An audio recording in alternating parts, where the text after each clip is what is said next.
Oke, assalamualaikum warahmatullahi wabarakatuh. Di sebelah gua udah ada kawan Adul. Abang Adul namanya. Nah, jadi gua di sini mau ibaratnya mau belajar banyak dari teman-teman di sini, mau tanya-tanya apa aja sih yang ada di tapak gerot. Gua agak sedikit lupa, Mang.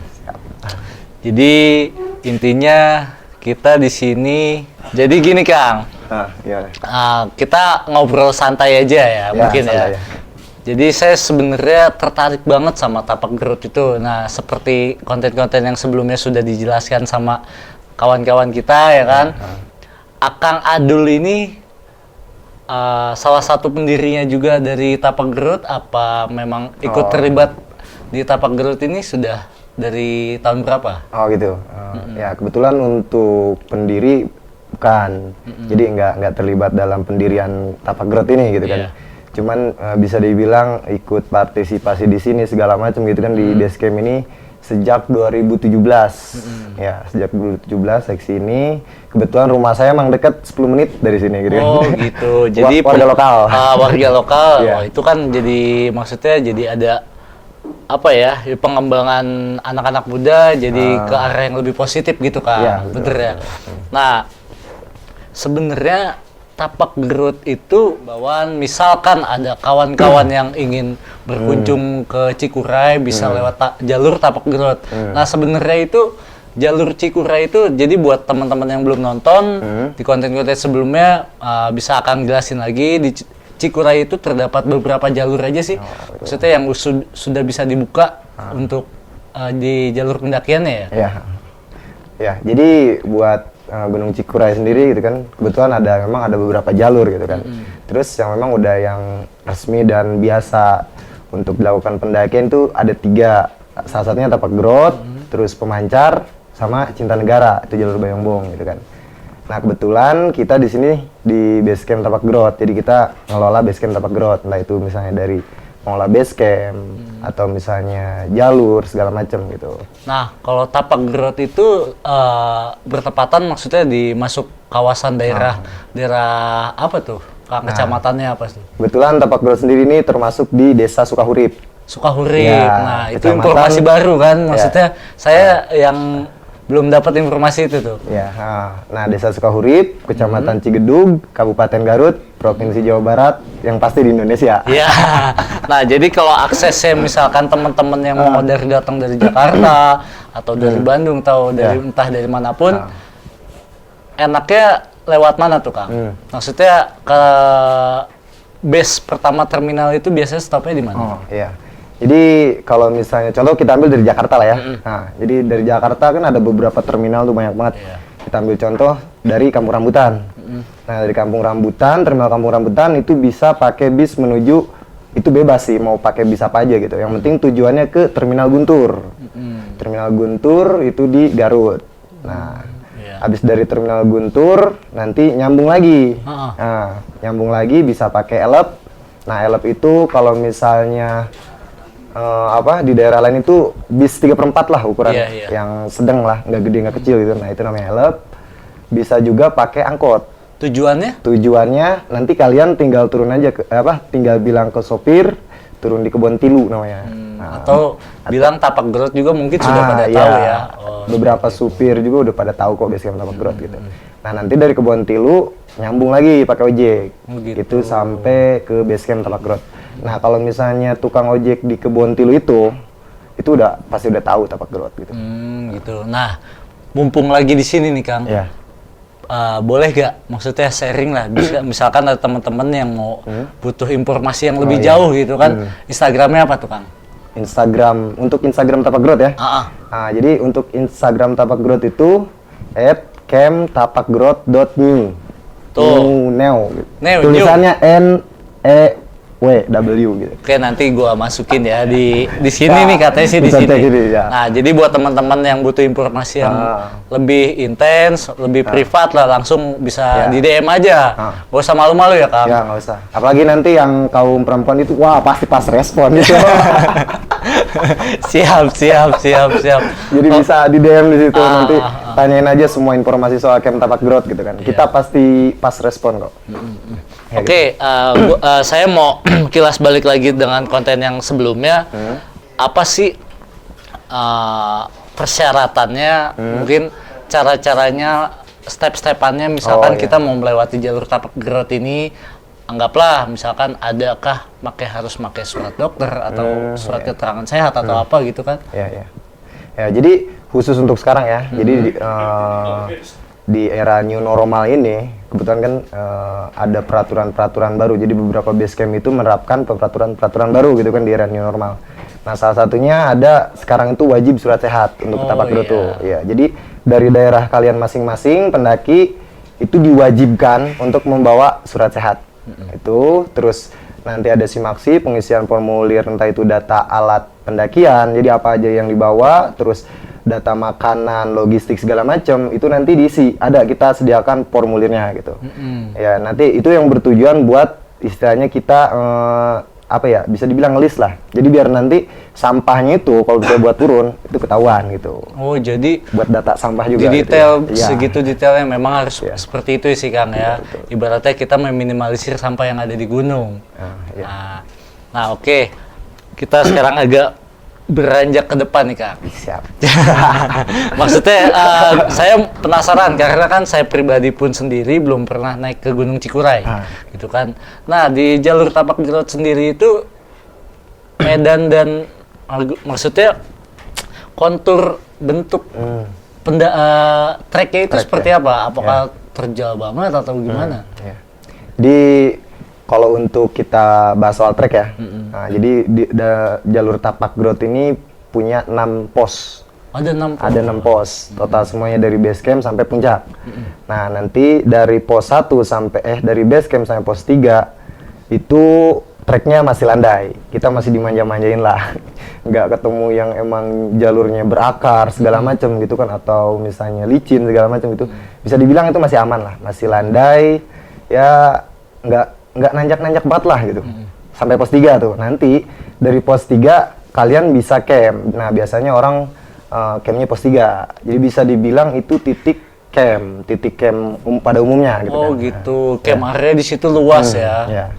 Camp areanya luas lah. Memang itu paling luas camp 3 itu. Nah, terus untuk durasi pendakian antar pos itu ya bisa 1 jam lah antar pos. Jadi total kalau misalnya kita mau bablas sampai puncak 6 sampai 7 jam.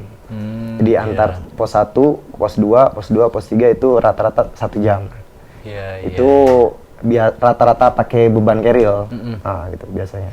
Nah, Akang jelasin lagi. Karena kan takutnya ada teman-teman yang kelewat. Nggak nonton di konten sebelumnya. Jadi peraturannya di sini tuh batasan waktu untuk pendaftaran itu mendaki sampai jam berapa gitu. Ya, nah untuk batasan pendakian juga kita kebetulan dibatasi ya. Jadi memang kan ada beberapa base camp yang lain yang bebas. Nah, istilahnya bisa naik malam atau gelap. Nah, kalau di sini kebetulan dibatasi sampai jam 3 sore. Ya, kita antisipasi istilahnya namanya malam. Kayak tadi udah dibilang kan untuk jarak pandang, untuk fokus segala macam itu orientasi kita berkurang lah ya. Kurang kondusif lah gitu. Jadi makanya untuk menghindari hal-hal tersebut, istilahnya entah itu kecelakaan atau segala macam lah namanya di alam gitu kan ya. Jadi kita batasi ambil amannya jam 3 sore. Jadi di atas jam 3 sore itu udah nggak boleh melakukan pendakian. Iya, meminimalisir kendala lah yang ada ya. Nah, oke, gue penasaran lagi nih Kang. Di jalur Tapak Growth itu terdapat sumber air ya? Nah, itu dia. Jadi bisa dibilang kalau menurut saya pribadi ya, salah satu trek yang memang banyak sumber airnya. Salah satunya di pos 2. Pos 2 itu ada sumber air, terus pos 3 juga ada sumber air gitu kan, dan airnya pun kita udah kayak semacam dirapihin lah, jadi nggak usah pakai gayung atau segala macam, kita pakai kayak semacam pipa, jadi dari sumber airnya itu ditampung, nah nanti disalurin pakai pipa. Jadi buat pendaki yang mau ngambil air cukup pakai botol tuh kayak model ada kucurannya gitu. Udah ada kucurannya gitu. Jadi nggak usah ribet-ribet pakai gayung segala macam. Iya. Wah, jadi ternyata jalur tapak jerat itu, wis, rekomendasi banget menurut gua gitu kan. Yang katanya kan, karena gua belum pernah gitu kan naik ke Cikuray, jalur yang lain katanya agak sedikit sulit untuk mendapatkan air. Iya, kalau misalnya kita ambil perbandingan gitu kan. Iya, memang. Karena kan misalkan kita perbandingan kayak di Cibodas atau di Putri gitu kan, ada perbedaannya apa gitu kan. Nah, gua mau ngorek lebih dalam lagi nih Kang. Selama Akang di Cikuray ini pernah explore sampai sejauh mana Kang? Maksudnya dalam artian gini loh. Di Cikuray itu terdapat gak sih misalkan ada suatu pemandangan yang benar-benar bisa diolah atau misalkan anggaplah kayak curug gitu. Air terjun maksudnya. Ya, air terjun ya. Kalau untuk air terjun, kalau untuk jalur tapak grot ya, khususnya jalur tapak grot, memang itu nggak ada. Nggak ada air terjun yang emang apa ya bisa dibilang besar gitu. Sekalipun ada sih di deket Batu Ampar itu. Batu Ampar itu jadi memang ada di samping, kalau misalnya kita ke arah puncak, samping kanannya itu ada namanya, kalau orang sini nyebutnya Batu Ampar. Jadi Batu Ampar itu batu, Ampar itu ngampar, luas. Jadi batu gede gitu kan, jadi kayak ngampar gitu. Nah itu kalau misalnya musim hujan kadang ada kayak curug-curug kecil. Cuman nggak segede curug-curug yang lain gitu kan, gede banget, ini enggak. Dan itu pun kalau musim hujan doang gitu. Ya, kecil lah, paling cuma 5 meteran gitu.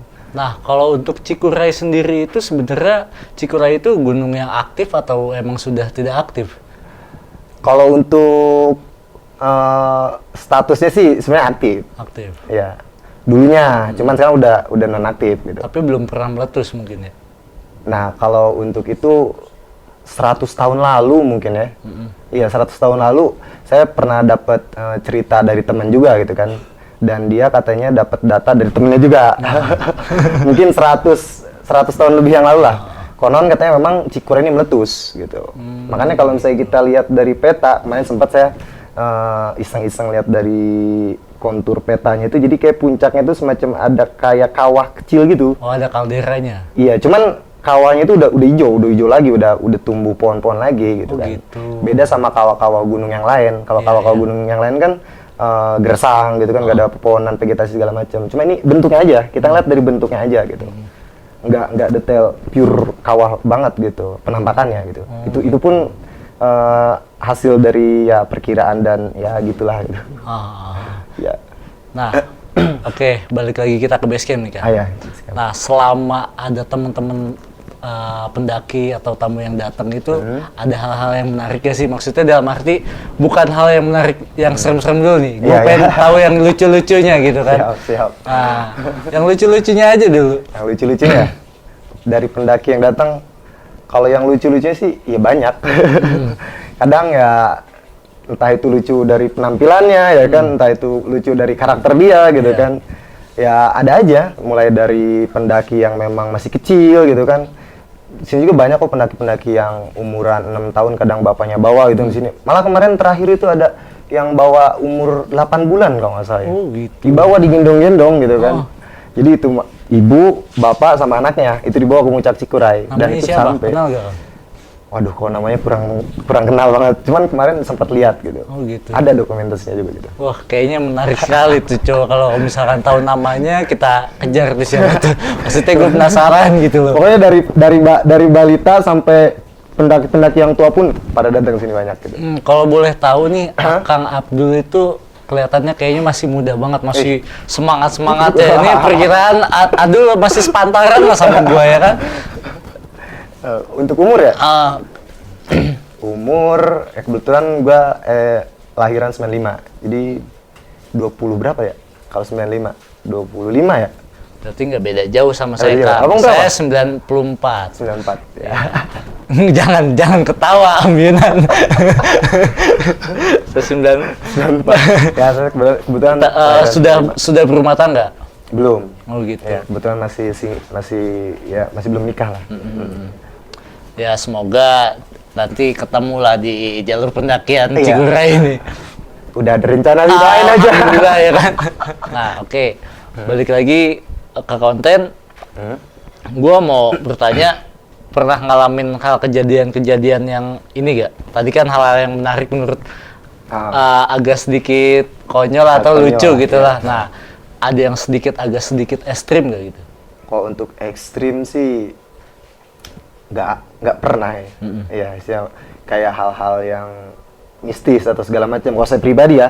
Enggak, maksudnya dalam arti ekstrim tuh entah yang kejadian ekstrim atau entah ada yang menemukan ada yang sakit atau secara tidak langsung Abdul evakuasi. Kalau sakit sih agak sering.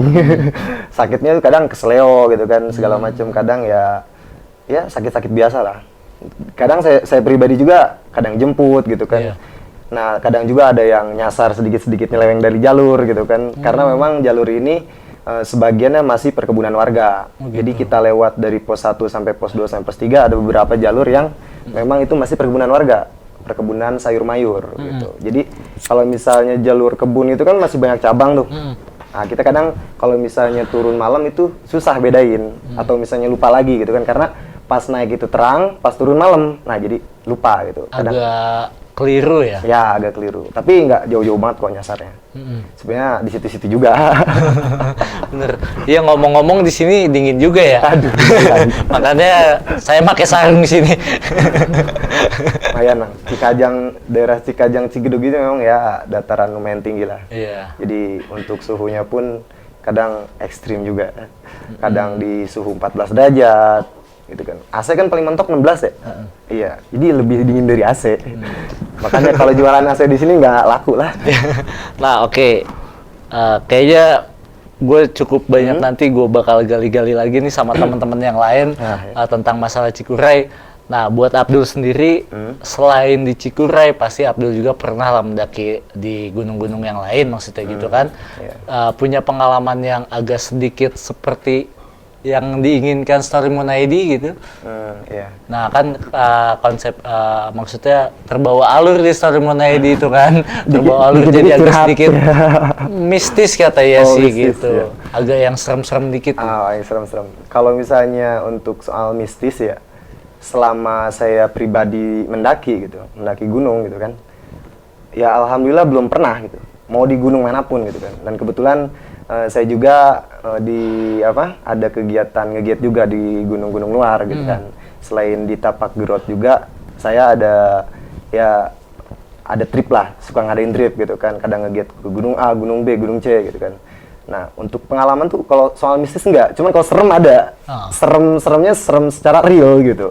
Enggak serem, kadang kan entah itu kalau soal mistis, entah itu hantu atau segala macam gitu kan. Kalau saya pribadi jujur belum pernah ngalamin sama sekali gitu kan. Entah itu misalnya digodain sama entah tenda digoyang-goyang gitu kan. Nah, kalau itu belum pernah. Kalau misalnya hal-hal yang serem pernah sih. Seperti apa tuh? Ya, contoh kayak semacam dengar suara harimau, terus lihat jejak harimau. Nah, itu waktu naik gunung mana? Coba ceritain dari awalnya seperti apa tuh bisa ketemu hal seperti itu tuh. Kalau buat saya pribadi ya, jujur pendakian yang paling serem banget gitu kan. Itu saya pernah ngalamin 2018 akhir, itu awal 2019. Saya pernah naik ke salah satu gunung di Aceh gitu. Nah, di situ itu gunung apa? Kerinci? Gunung Loser.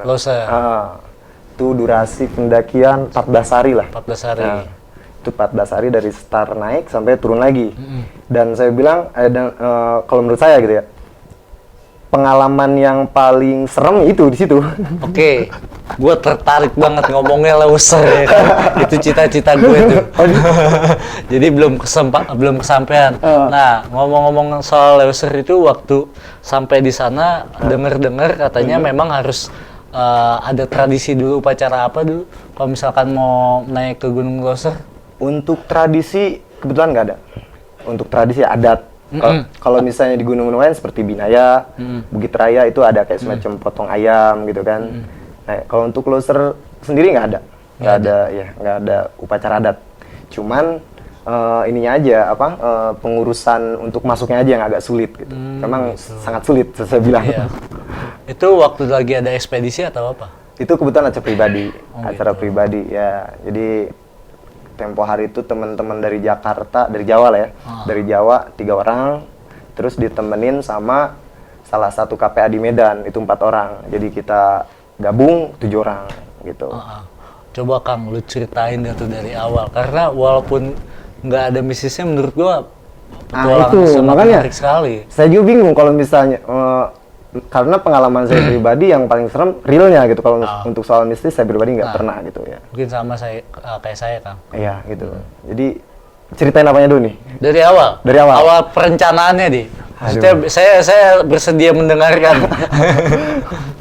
Untuk perencanaan ya, tapi tempo hari sih agak cepat, agak mepet.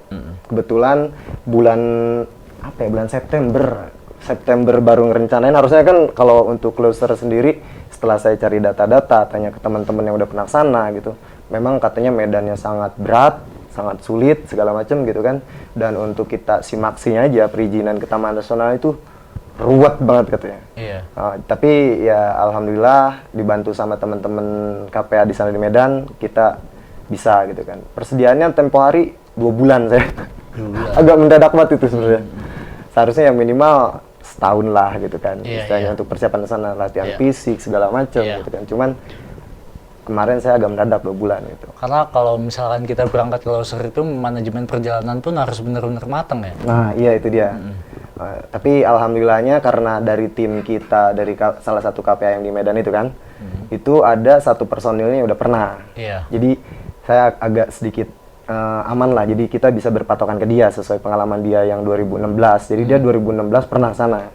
Nah untuk yang 2018 dia ngulangin lagi sekalian nganterin saya gitu. Untuk manajemen perjalanan, perizinan, terus sama pokoknya semuanya. Untuk soal perizinan segala macam dia yang urus gitu kan. Jadi kami dari Jawa ngirim data segala macam, terus perizinan dia yang urus langsung ke Taman Nasional gitu kan. Dan perizinan pun saya dengar-dengar itu pakai proposal katanya. Iya. Dia masukin dulu proposal, H-1 bulan tuh udah harus masuk katanya. Untuk surat perizinan itu. Udah harus masuk, terus nanti dia nunggu ACC dari Taman Nasional, nanti dia presentasi gitu kan Taman Nasional. Mau ngapain sih cluster gitu kan? Kalau bahasa kitanya kan. Mau ngapain cluster gitu kan? Nah, kayak gitulah biasa. Nanti tunggu ACC lagi, seminggu setelah istilahnya dia ngajuin proposal itu baru nunggu ACC lagi. Habis nunggu ACC baru kita istilahnya dapat persetujuan atau enggak gitu kan. Nah, soalnya kan dari pihak Taman Nasional juga nggak sembarang ngasih perizinan, ngasih izin gitu kan. Nah, kebetulan ya mereka bisa lolos gitu. Tapi jadi kayak misalkan kita diseleksi, bukan seleksi ya, atau apa, dipantau dulu kali ya. Jadi setiap pribadi orangnya itu mampu atau enggak, mungkin kayak gitu. Iya. Nah, jadi kayak ada kita juga kan kebetulan berangkat ke Medan itu H-10 hari sebelum hari H. Iya. Jadi kita punya waktu 10 hari di Medan nih.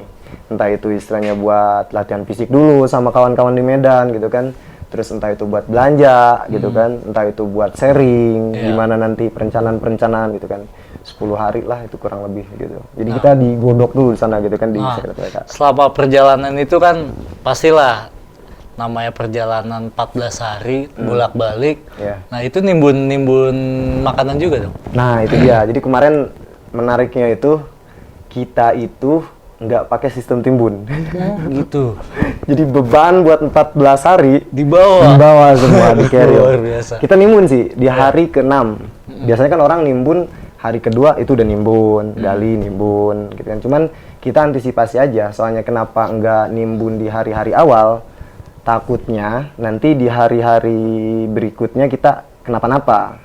Jadi kalau misalnya kita nimbun di hari terlalu lebih awal, sedangkan cadangan makanan kita cuma lebih sehari atau 2 hari, nah itu takutnya nanti terjadi apa-apa, kita lama di hari-hari berikutnya. Sedangkan istilahnya logistik kita kan jauh gitu, nah takutnya nggak nyampe gitu. Nah itu sih, untuk sistem manajemen logistik kita pakai sistem timbun juga, cuman beda harinya, di hari ke-6 kita mulai nimbun gitu. Waktu itu perjalanan berapa orang? 7 orang. Personil 7 orang, dari Medan 4 orang, dari Jawa 3 orang gitu. Nah, medannya di sana seperti apa, Kang? Untuk Medan, kalau menurut gue pribadi ya, pengalaman selama pendakian memang yang paling sulit, yang paling berat, yang paling menantang di sana. Jadi bisa dibilang karena di sana itu kan namanya Loser kan paru-paru dunia ya kalau nggak salah ya. paru-paru dunia selain Amazon, ada juga Kalimantan gitu kan. Iya. Leuser kan termasuk gitu kan. Salah satu taman nasional yang paling berpengaruh untuk oksigen dunia gitu kan. Itu kita untuk sampai puncak, untuk sampai top, lewatin 3 gunung. Satu kali balikan. Jadi kita dari base camp sampai puncak itu lewatin 3 gunung. Jadi kalau beda sama kalau misalnya gunung-gunung Jawa kan, kalau Semeru atau misalnya ada Sumbing gitu kan. Jadi dari base camp sampai puncak langsung gitu kan. Nah, kalau sana ini beda. lintas dulu ya. Lintas dulu. Gunung 3 set naik 1, naik 2, 3. Jadi kalau misalnya PP berarti lewatin 3 kali 2 6 gunung berarti. Saya berangkatnya aja 3 gunung, pulangnya 6 gunung. 3 gunung lagi. Ya, jadi Nah, di sana vegetasinya rapat banget apa kayak misalkan di gunung-gunung Jawa Tengah, Jawa Timur kan lebih banyak ke sabananya. Kalau di sana kayak gimana, Kang? Kalau vegetasi lengkap sana. Dari mulai istilahnya bebatuan kerikil, terus tanah lumpur, terus sabana, hutan rapet yang benar-benar rapet. Kalau misalnya pagi sampai jam 12 siang kita matahari nggak tembus. Oh, gitu. Bener, emang pohonnya gede-gede banget. Dan itu bisa dibilang rapetnya minta ampun itu. Jadi bisa dibilang kalau misalnya pagi kita mau jemur nggak bisa itu. Iya. Iya, nggak nembus matahari tuh. Ada beberapa titik camp kita yang memang nggak tembus matahari gitu. Dan ada beberapa juga sabana luas gitu kan, banyak juga gitu. Sabana, sungai juga gitu kan. Lengkap sih untuk vegetasi. Oh gitu. Nah, soal jalurnya sendiri itu, jalurnya tuh kadang udah ada yang ketutup lagi atau terpaksa untuk buka jalur lagi. Kebetulan ya kemarin kita pakai jalur lama gitu. Jadi untuk Leuser itu kan ada 2 jalur. Ada kemarin yang sekarang namanya jalur Kansa ya. Jalur Kansa sempat dengar Bang ya? Ya, yang dinamainya jalur Kansa. Terus yang itu katanya bisa tembus 10 hari. Terus ada juga yang jalur lama gitu kan. Nah, kebetulan kita pakai jalur yang lama. Dan itu terakhir dipakai itu 2016. 2016. Iya, jalur itu sama teman saya itu. Oh gitu. Jadi udah berapa tahun itu? Lewat 2 tahun ya? Iya, 2 tahun. 2018 ya? 2 tahun. Jadi ya alhasil ya kita nebas ulang. Kita buka jalur lagi ya? Iya, buka jalur lagi. Jadi berangkat kita bawa semacam tali rapia gitu kan buat nandain biar pulang nggak bingung. Jadi berangkat dibiarin tali rapianya pada ngiket di pohon. Oh, jadi buat string line ulang. Iya. Pulangnya kita baru ambilin lagi gitu. Oh, nggak ditinggal. Enggak. Oh gitu. Iya, kita ambilin lagi gitu kan. Oh jadi saat bertemu si katanya harimau itu, itu ceritanya kayak gimana tuh? Iya. Pertama sih gue norak gitu Bang ya. Jujur gue norak banget nih. Begitu kita ketemu di hari ke berapa ya? Ketiga apa keempat gitu lupa. Gue pribadi nih nemu jejak. Nah, tar dulu. Sebelum ke situ, coba lu jelasin. Maksudnya di pos-pos per posnya kayak seperti apa gitu. Jadi ceritain aja. Untuk masih ingat ya? Untuk camp jadi gini Bang. Kebetulan menariknya Leuser itu, kalau menurut saya pribadi ya. Jadi kita camp itu nggak berpatokan sama camp yang orang lain gitu. Dalam artian bekas tempat orang lain. Iya. Patokannya nggak gitu. Contoh misalnya kalau misalnya di Jawa itu gunung, kita ambil contoh gunung apa ya, gunung Cikuray lah gitu kan. Iya. Kalau gunung Cikuray ini kan ada 6 pos. Iya. Rata-rata orang itu targetin, contoh misalnya kita mau camp di mana nih gitu kan. Jadi ada lahan kan buat camp. Nah kalau di sana enggak. Kita patokannya ya udah sesuai kemampuan kita. Kita jalan, pokoknya start patokan itu jam 8 pagi atau jam 9 pagi. Sampai jam 5 sore. Jam 5 sore. Kita patokannya bukan pos jalan itu, tapi gelap ya. Ya, gelap kita. Patokannya istilahnya kalau udah mau ketemu gelap, ya udah stop. Iya. Mau dimanapun itu posisi kalian gitu kan. Ya udah di situ kalian camp gitu. Entah itu kalian nebas, buka lahan camp gitu kan. Atau misalnya ya syukur-syukur kita target kita sesuai sama camp-camp yang udah tersedia gitu kan. Iya. Nah, kebetulan kemarin kita nggak sesuai sama nggak sesuai sama camp-camp yang udah tersedia. Maksudnya manajemennya iya, preset gitu ya? Jadi kadang kita ngelebihin pos gitu kan. Kadang kita sebelum pos campnya itu. Contoh di hari ketiga itu. Di hari ketiga kok bukan Bipakaleng. Hari ketiga Puncak Angkasan. Hari ketiga kita padahal target itu di Kayu Manis kita. Tapi begitu sampai puncak angkasan jam 5 sore. Jadi ya udah mau nggak mau kita harus camp gitu kan. Soalnya dilihat dari resiko juga kan, namanya pendakian malam. Ya nggak memungkinkan gitu kan. Apalagi kan dari satwa di sana masih lengkap banget gitu kan. Ya udah kita cari aman. Cari aman, kita buka camp gitu. Jadi kadang kita ada beberapa juga di jalur gitu kan. Lagi bener-bener nanjak, tiba-tiba jam 5 gitu kan. Mau nggak mau lah. Mau nggak mau gitu kan. Cari amannya seperti cari itu. Aman seperti itu. Kita menghindari banget namanya trekking malam gitu. Makanya ya kayak gitu. Memang dianjurkan seperti itu kan, memang seharusnya. Iya, seharusnya. Nah, waktu saat momen-momen ketemu ada jejak dan ketemu sama si macannya itu gimana ceritanya? Sebenarnya bukan ketemu sih. Bukan ketemu sama macannya ya. Kalau orang Medan itu biasanya nyebutnya nenek kalau di sana. Sama nenek. Iya, nenek. Jadi nggak ketemu bener-bener sama sosoknya, tapi cuma sama jejaknya gitu. Gitu. Ya kayak tadi gue bilang, gue pertama nemu jejaknya aja. Kan kalau misalnya di Jawa, di gunung-gunung Jawa itu kita wah banget gitu kan. Misalnya kayaknya nemu jejaknya aja udah wah banget gitu. Nah begitupun gue di sana nemu jejaknya itu norak gitu kan. Ambil HP, dokumentasi segala macam gitu kan, foto gitu kan. Terus temen dari sana nanya, "Bang, buat apa foto-foto?" "Buat dokumentasi," saya bilang, "dokumentasi pribadi segala macam." "Oh ya udah." Terus besoknya lagi nemu lagi foto video segala macam. Sambil video ini gue nemu jejak macan segala macam gitu kan. Hari keempat kelima bosen bang. Nemu jejak macan dulu. Nah ini memori penuh kayak ini kalau saya pakai video ini terus ya. Akhirnya ya udah biasa gitu kan. Sampai hari kelima dan seterusnya gitu kan. Selain jejak juga ada kotorannya juga gitu kan.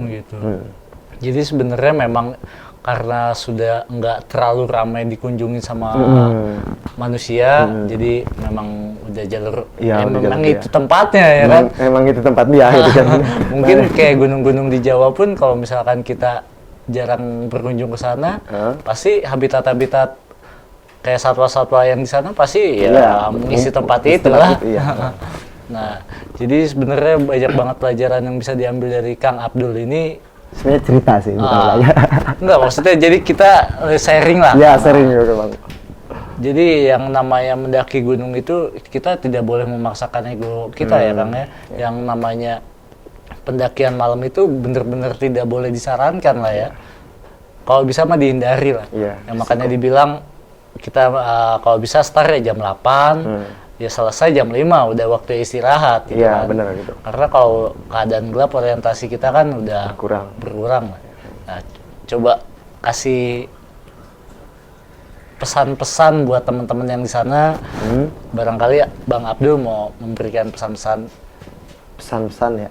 Kalau pesan-pesan saran maksudnya buat teman-teman yang mau berkunjung ke Cikuray kah atau tentang soal pendakian gitu. Ya kalau saran saya sih ya mungkin udah udah banyak sih disampaikan sama orang-orang gitu kan soal saran kalau misalnya mau naik gunung segala macam. Ya sama aja sih ya, dalam artian sebelum pendakian ya kita prepare dulu gitu kan, cari data, terus latihan fisik gitu kan, terus pokoknya intinya cari data gunungnya gitu kan, daerahnya, latihan fisik gitu. Sampai alatnya segala macam dan logistiknya pun harus perhitungkan gitu kan. Kira-kira kalau misalnya mau naik gunung 3 hari gitu kan, kira-kira bawa logistik semana gitu kan. Jangan sampai lebih, jangan sampai kurang. Contoh kita mau naik gunung yang durasinya 2 hari 1 malam gitu kan. Persediaan makanan kita buat 4 hari, kan itu ngaco. Dalam artian ngaco, daripada kita beban berat banget gitu kan. Ya kalau misalnya mau lebihin, ya lebihin 1 hari lah, nggak usah lebihin jauh-jauh banget gitu kan. Atau sebaliknya, kita mau naik gunung 4 hari, tapi bawa logistik buat 2 hari. Nah itu ya harus pinter-pinter manajemen logistik juga gitu kan. Nah, kayak gitu. Nah, jadi kita bukan dalam artian mau menggurui atau apa. Ini benar. Kita hanya cuma sharing gitu ya. Aja. Karena kan ngelihat teman-teman pendaki yang zaman milenial ini kadang kita suka prihatin. Takutnya ada kejadian apa-apa gitu. Bukannya untuk mau mengomeli atau gimana gitu ya. Intinya kita cuma mau memberikan biar teman-teman tuh lebih safety lah gitu. Karena wajar lah, pasti namanya anak-anak baru pertama kali naik gunung, ya hal seperti itu harusnya memang tidak boleh diomelin menurut kita gitu. Harusnya dibimbing gitu. Dibimbing, benar-benar. Nah oke, mungkin segitu aja kali ya Bang Adil ya. Terima kasih banyak banget udah mau cerita di Story Moon ID. Mungkin dari gua cukup sekian. Gua Melki dan gua Adul. Terima kasih banyak. Wassalamualaikum warahmatullahi wabarakatuh.